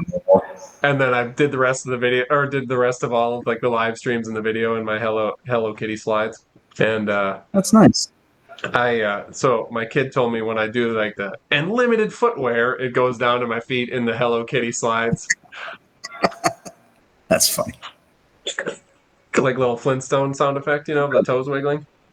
Oh yeah, yeah. I had primer epoxy in my hair last week because we were priming the inside and outside of the that 32 Brookfield like all at one time. So I had a creeper on the bottom side, and then like if you put your head up when you're spraying underneath there, like it kind of goes around you and then gets on the headrest of the creeper, and then you put your head back, and then it's like, yeah. I had a hat on and stuff, but it was just like the bottom, underneath the hat. Yeah, it was like. I still head sock. Even if it's hot, if I'm going to be doing something that I have to be under it, like with my face, head sock. I should have. It's gross and sweaty. I had one. Should have. Like looking back, I wish I would have, but yeah, what are you going to do? It's over now. Yeah. Epoxy primer there. Well, at least you can tell people that's why there's gray there, It's just epoxy. Man, you would love the epoxy that we spray now, though, because we use it top and bottom. So we're using it on your Blastacar, get all sheet metal right. We're using it as the foundation, and we're using it over the top of your filler work for finish work. Really? So it's cohesive product, top and bottom. Yeah, like to cool. me, it's meant from PPG. It's a Vibrance. It's in the Vibrance lines, VP 2050, and it's super hard. You start sanding it with 180. Like, so if you're blocking it out, you're sanding with 180, which also means if it's super hard, that means it's not going to move. It doesn't shrink in the cup as much when you're done, like hardly at all anyways. But when you're cutting it with 180, because you're cutting it with 180, it ends up being straighter. Right. Because you're cutting it straighter, faster. So there's all kinds of benefits to the process that it creates as well. It's I like it just because it's cohesive. You're gonna have a similar product from top to bottom. I never really understood the restorations that have all these layers of different primers. It's all potential failure in every single different primer you put on it. I don't care if it's from the same company. Right. Oh man, I sprayed. Not to bash a company, but it's because I was ill trained in the product. But I sprayed Sickens for a while, and that is some aggressive stuff. If you put it on too thick or too wet, it'll peel or it'll lift the next layer under it. Or maybe because that body shop might not have used good products top to bottom, but that is a characteristic of the Sickens product. They are slower in general, so because it takes so long for the solvents to come out. They eat into the lower levels. Well, you can tack the top and it feels ready to go, and there's still solvent in it. And then because the solvent is so slow, you put one more coat on it, it soaks underneath, hits the wet stuff, the dry stuff on top starts to wrinkle. Yeah, and I just talked to a guy that I'm not a Sickens. I sprayed Sickens at a couple shops, and I am not a fan. Like if you grew up on DuPont, PPG, any of these, I don't know about Dynacoat or anything. I'm not really familiar with that stuff, but, or Glazrit, but, if you grew up on that, I think you're going to struggle with Sickens. If you grew up on Sickens and Lesnol, you're going to be struggling with PPG. And I don't know what DuPont has for anymore. I think I don't know what Chromax or what the solvent line ever turned into. I think it's kind of shit to me, but. Yeah, I've always been PPG all the way. I've sprayed a bunch. For me, the products for me work better. And like I said, I know that there's millions of paint jobs with Sickens out there that are just fine. It was just like, coming from PPG, I had the worst with it lifting. And then, honestly, though, it made me a better painter spraying Sickens because I learned. That goes back to learning something only when something goes wrong. Because if things keep going right, you're never going to learn anything. You're never going to have that extra knowledge. Yeah, that growth. I think it's, to me, the paint world's turned into just corporate greed shit. There's a reason why Kindig is spraying Sikkens now. It's not because it's a good product. It's not because it's the best product out there. I can promise you that. No, it isn't, because they only use one clear that Sikkens produces because it's the hardest clear they make. Because traditionally, Sikkens clear stays very rubbery and stays very soft. It is good for chip resistance and the collision world. Yep. So it does have. I think it lacks in gloss because it does stay soft. I don't like it at all, but they sell one hard clear, and that's the so it's like I learned that at the Sikkens training. So like this is coming right from the cat's mouth. So it was all like, well, this is just a corporate fucking stunt, basic. They're just paying them to because it was a big deal when they switched from PPG to Sikkens in the in the PPG world, and then all of a sudden PPG isn't at SEMA anymore. And they're supposedly not, from our paint provider's perspective, they don't care about old cars anymore, which is mildly frustrating, because then they start advertising for the Triple Crown of Rotting in Nashville. And now, as of last week, they're back in SEMA again. So they're using us as advertisement, but they're not giving us the same accessibility to the color tools and things like that that they used to. So it's really interesting. I imagine there'll be a course correction at some point. It seems like things always got to swing too far one way, and then. I mean, it's so expensive now to where, I think a smaller company could come along in the paint world and do really well. I mean, I think even that like Ace of Spades or Ace or something. There's small paint companies coming out there. There's a company up north here in Wisconsin that has supposedly a primer that's very similar to VP 2050, but it's blue. But they're using it to cohesive top and bottom. So I don't know. You're never going to compete with the big companies as far as having, to me, you got to have somebody to lean against when you're spraying products, and you're spraying $10,000 in product. You want to make sure you have at least a leg to stand on if something happens. Right. But they're always like, well, there's no like real warranty on the stuff, like, because it's all kind of on the shop as far as prep and all that bullshit, So. Yeah. Sikkens, I think, specifically taught me that you never need to cover something in one coat. They're like, their theory, which I understand is, to a certain extent, it's true, but they're telling me that, well, it's base coat's like all these beach balls stacked up, and you're gonna light's gotta come to the bottom and come to the top, and you can't see. You're gonna see through it no matter what. So spray light coats, and yeah, but eventually it's got to be the fucking color we're spraying, right? Very light coats. I was spraying a color the last time I sprayed Sikkens, or last couple times I sprayed Sikkens. I know that the one color, it was a blue, dark blue, and it was like 8 or 9 coats with this waterborne. It's like piss water. Like I don't get it. It doesn't speak to me. I can't get that stuff to make money. Supposedly there's places where you can make $100,000 spraying Sikkens water. Well, that's all great and fine, but they'd probably have like the perfect booth, the perfect setting, a technician that's sprayed it his whole life. Like the price in China doesn't fucking have anything to do with me here, Right. Yeah. What are you gonna do? Keep spraying PPG. Fully sponsored. No, not really. It'd be cool if we had some. Let's do it. PPG, let's do it. Come on, PPG. I think, it's an American classic. Can't be Pittsburgh Paint and Glass. Yeah. There's a sign in, I can't remember. There's a sign, Pittsburgh Paint and Glass sign, hanging somewhere around here. It's still hanging. I think it's a grocery store or something like that. Anyway. It's pretty cool. Oh. So what's next on the truck? You just waiting to some parts and that's it, kind of thing? Yeah, basically, brake hoses is the big thing. I've got to get the tie rod extensions finished. We got the brunt of them done. I worked on it Friday. I had to run the dog to an appointment and stuff, so my day was kind of split up.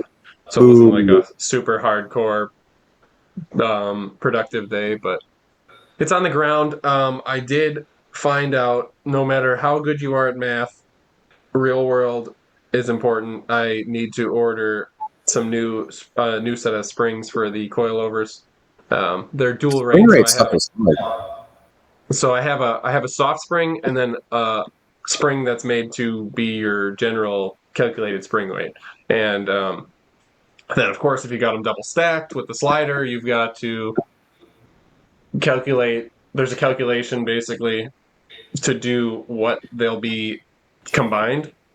So, like, Sure. I had a 175 and a 300. So you do 175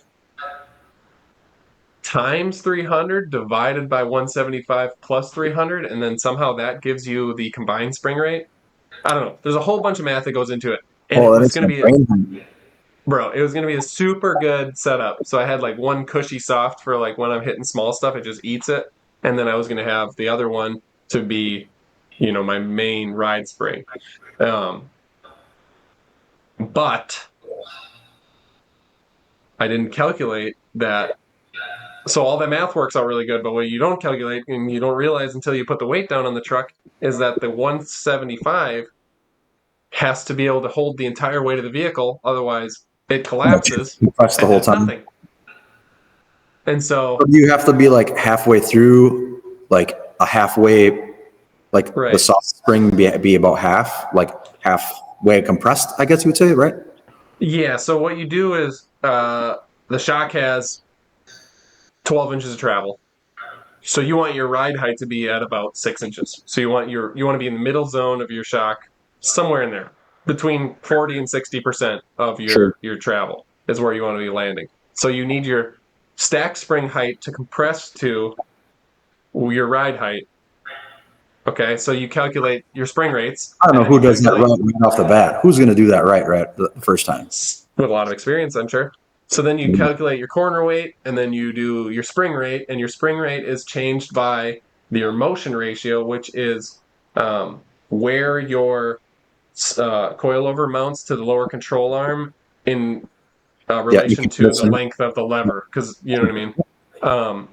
So then you calculate it by your spring rate, and then also my coilover's got a little rake back to it, like a I would call it like caster almost. You know what I mean? Like the coilover is leaning towards the back of the truck at Yeah, 15 makes sense. degrees.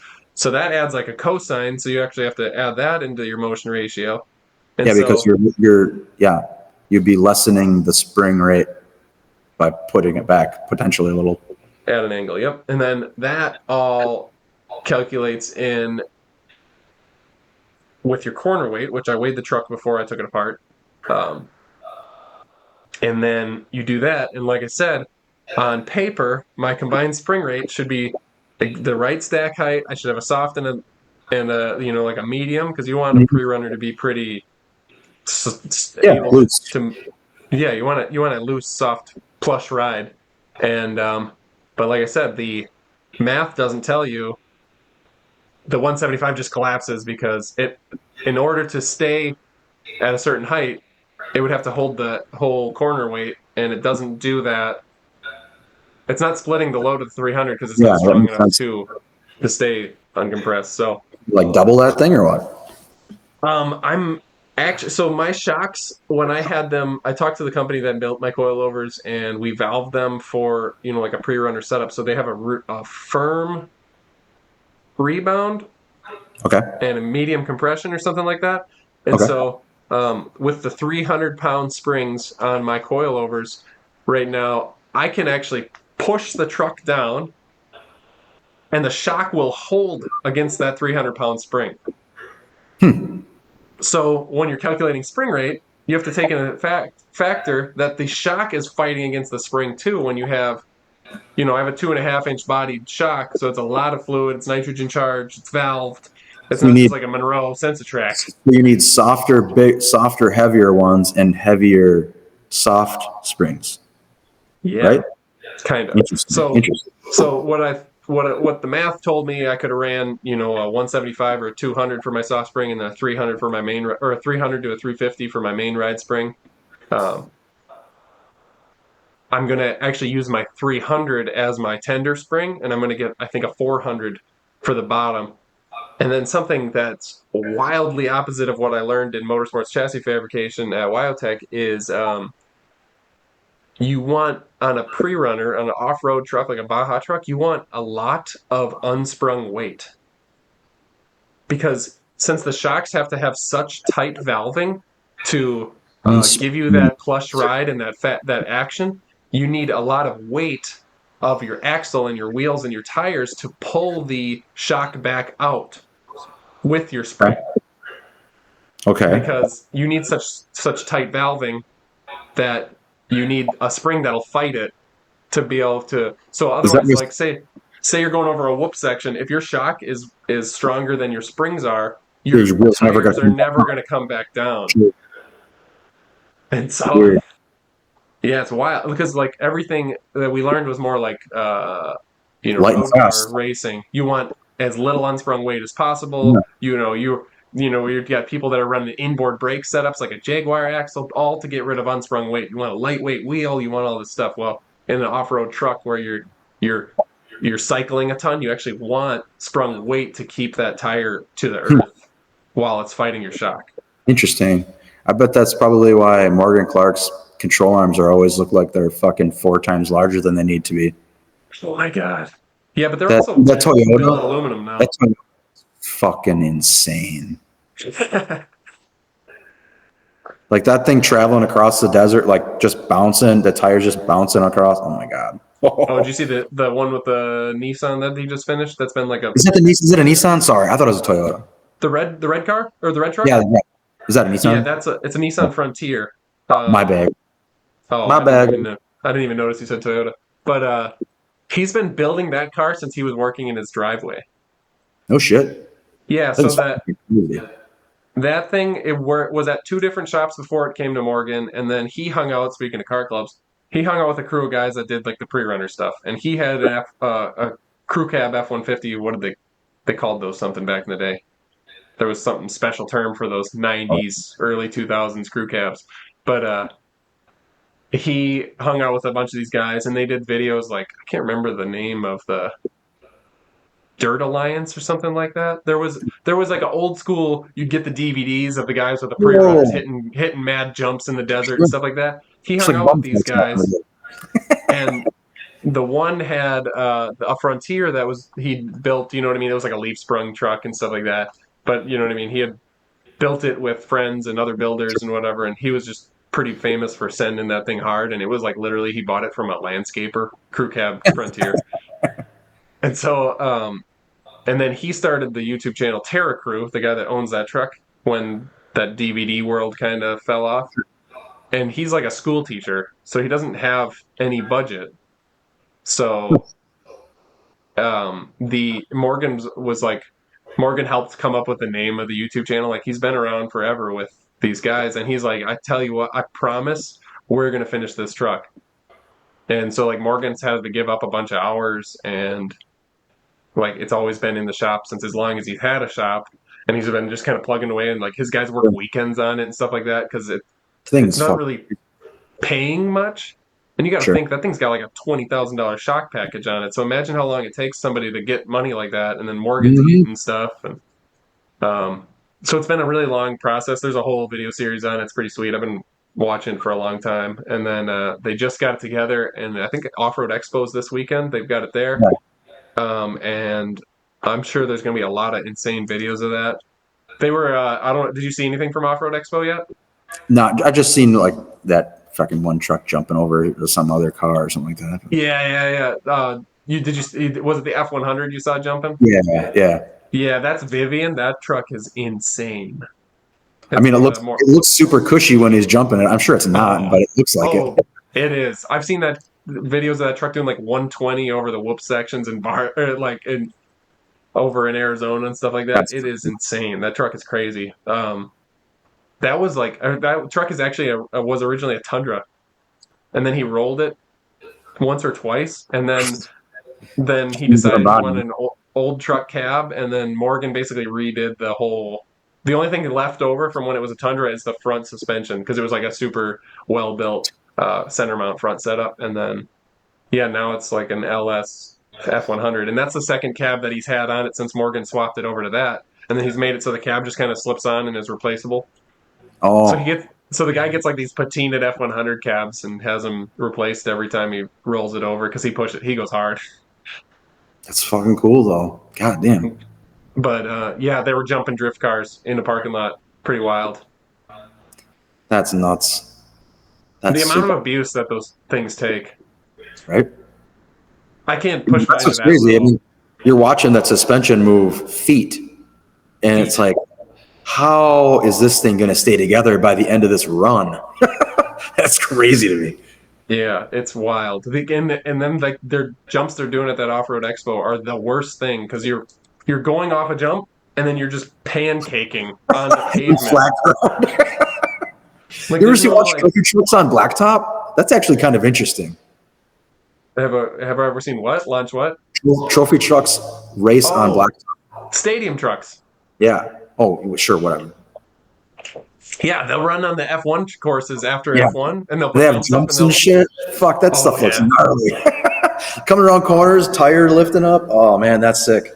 That was actually started by Mickey Thompson back in the 80s. Oh yeah, yeah. That's Yeah. cool to watch. I like that.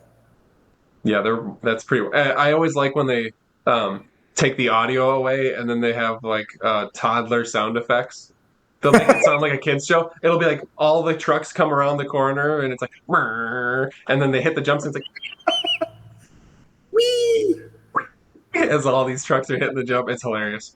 That's funny. Yeah, stadium truck is wild. Jumping trucks on pavement. Yeah, right. Just gotta be. So It's gotta rattle you your saw brain. the you saw the pictures of my truck sitting on all four wheels, and it's got like that low short course stance right now because I need Mhm. more spring. It's definitely got like short course truck stance right now, Yeah, I mean, wide and I didn't low. know if sometimes people set them up that way, so they unload a lot farther. So I don't really know. I need to get. I mean, right now I have like stock travel room, even if I was just running the shocks or the springs I have now, but I don't want stock travel. Sure. So it'll Thankfully, sit like 2 or 3 inches higher, kind of a thing. yeah, probably about 3 inches higher. Cool. And then in the rear, until I can do a link setup, I'm going to build longer shackles for my leaf, and that'll actually lower the rear a couple inches, because to soften the ride of the rear, I'm going to put longer shackles because that changes the leverage on the leaf spring. Makes sense. Um, Obviously, I'm not doing anything extreme that's going to change pinion angle a bunch and do all that, but um, I want the truck to have like a planted wide stance. So, Yeah, I get that. and the pre-runners aren't generally super tall. The only reason they're tall is because a lot of them are around like 40s. But Mhm. Yeah, just to seeing fit as the my tire in. Yeah. yeah, seeing as my truck's not really a full-size truck, his today's standards, it's going to be sitting pretty. It's almost Well, going to look like it's got like a 1 or 2 inch lift on it, like not very high at all. But well, that's what I think is hilarious about some of these trucks. I just seen a truck yesterday. It's like a, I don't know, 15, 16, 17 Silverado, and it's like the rockers are like at my fucking eyeballs. Like, cool truck, dude, but like, how do you like? You got to be exhausted just going to the grocery store, getting in and out of the damn thing.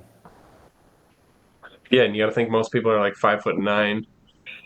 Well, Like and it's like a truck that they converted to straight axle, and it's like with street tires on it. Fucking cool. yeah, yeah. Oh, I actually got to feel short a little bit yesterday. Um, I went to go stand in the merch line with some guys I was at the racetrack with, and then as I'm standing in the line, they're like, "Oh, this is the." They're like, "We're in line to go take pictures with Cleetus," and Oh, oh, I thought this was the merch line, and I was like, "Well, I'll take a picture for you guys," and they're like, "No, no, you got to be in the picture." So, but that guy's like 6'5". oh, is he? Yeah, so it's not. Did you like give him your YouTube card or something? Fucking here, scan this for me. Nah, should have been like $20, and you say subscribe, and Right? then I'll just use that in every video. Nah, uh, I don't. I'm really happy for a guy like Cleetus because I mean he's was just like a kid from Nebraska that made a Yeah. YouTube channel goofing off and has made like this I thought serious it was living. something about in NASCAR. He was like going to be racing some NASCAR or something. Maybe. Something in this last couple weeks I thought I saw.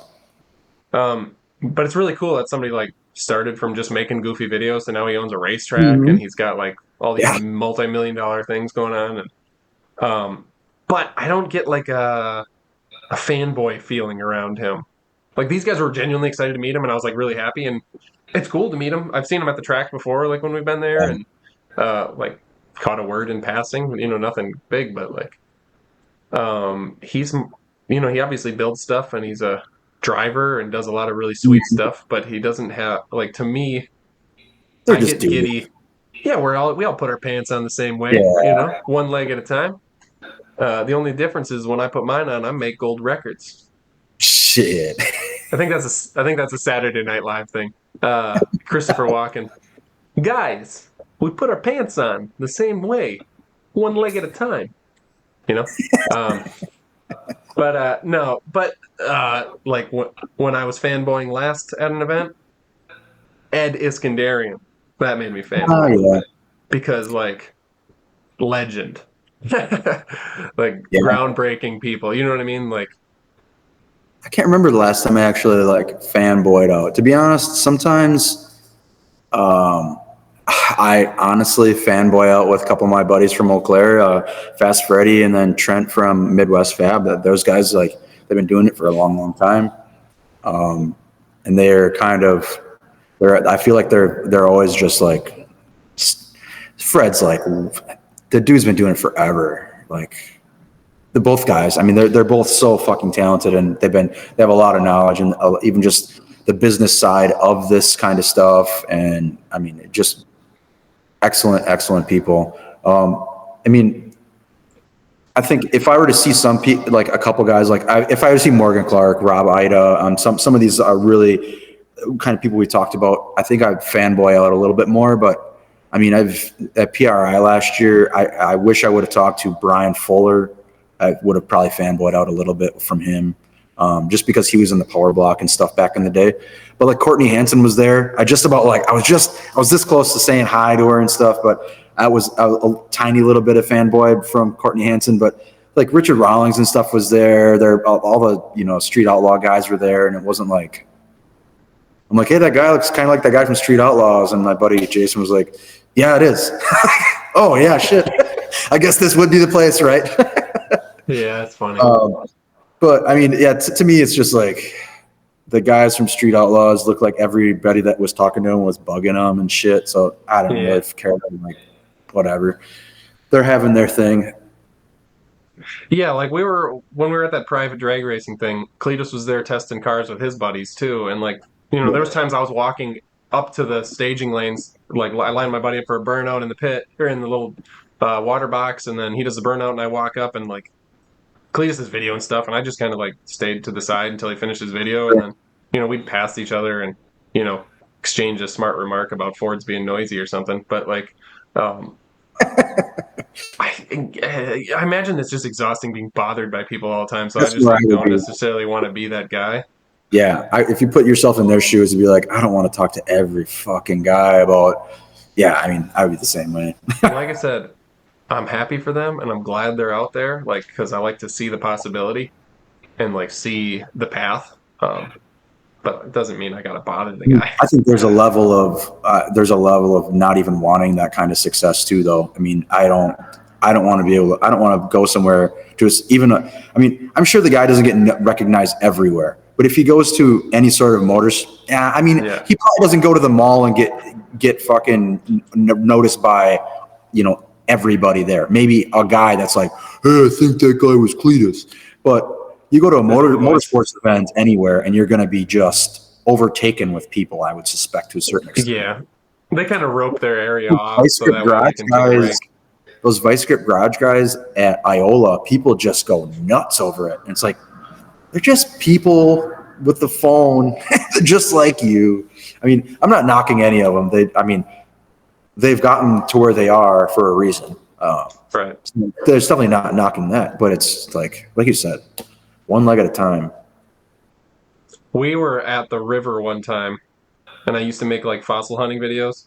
And I had a guy come up to me. We're like in the middle of nowhere on Peace River in Florida, like canoed up the river. Because if you're smart, you always canoe up the river, and then when you're tired at the end of the day, you can Ah, back that's down to fucking the boat ramp easy. good idea. So we were like up the river in one of our spots, and some guy comes up and he's like talking to me, and he's like, do you make YouTube videos? And I was like, oh, do you see me videoing something? And he's like, no, I watch your videos. I That's fucking weird. was like, cool. Oh yeah, I haven't had anything like that happen yet. I don't feel like I don't know. Maybe someday. I really don't have any aspirations of being like. When I started the business, I had a couple of people be like, "Oh, so you want to be like the shop around?" I'm like, no, not really. I just want to make a couple waves, and have I just want to be able to do this for a long time. I don't want to peak at any point. I just want to do this for a living. Yeah. All right. I think that's a perfect spot to say to us in 10 years when this podcast is huge. Good work. Yeah. Way Stay way humble, to stick with it. asshole. Why don't you tell everybody where to find you online? Yeah, so you can find me on Instagram, Hungry Hollow Customs, YouTube, Hungry Hollow Customs. On Facebook, we have a Hungry Hollow Customs site. You can also follow me on my personal name, Quintin Strack. Yeah, where they find you, man? You can find me everywhere at Terror Shark TV, Facebook, Instagram, TikTok, YouTube especially, Patreon. I think we need to, since I screwed up the video last week, I think we need to release this podcast Oh, yeah. in video form for everybody to watch. But I'm still going to play the How to Find Us on Patreon. If you enjoyed the video and you want to sign up, help the podcast out, $5 a month, you'll get at least 4 videos a month. You get them early, you get full video, and you get some of our bloopers when Quintin and I say things that we're not supposed to. So until next time, The stuff that gets us canceled. Fucking cars! Available in audio form everywhere you listen to podcasts. If you want to see it in video, you can go to our Patreon, which is patreon.com/F_CKINGCARS. And just for $5 a month, you can get all of our podcasts in video format, extra bloopers at the end, so you can get a little bit more feel. You can see some of the things we're working on, even some of our more inappropriate moments, and help support the channel. Make sure to subscribe and hit that notification so you get notified every week when we post a new episode. Yep. It'd be funny to see like a hand in the background come through and like slap you in the back of the head. That'd be fucking hilarious. we can arrange that. Insert slap sound effect. Right?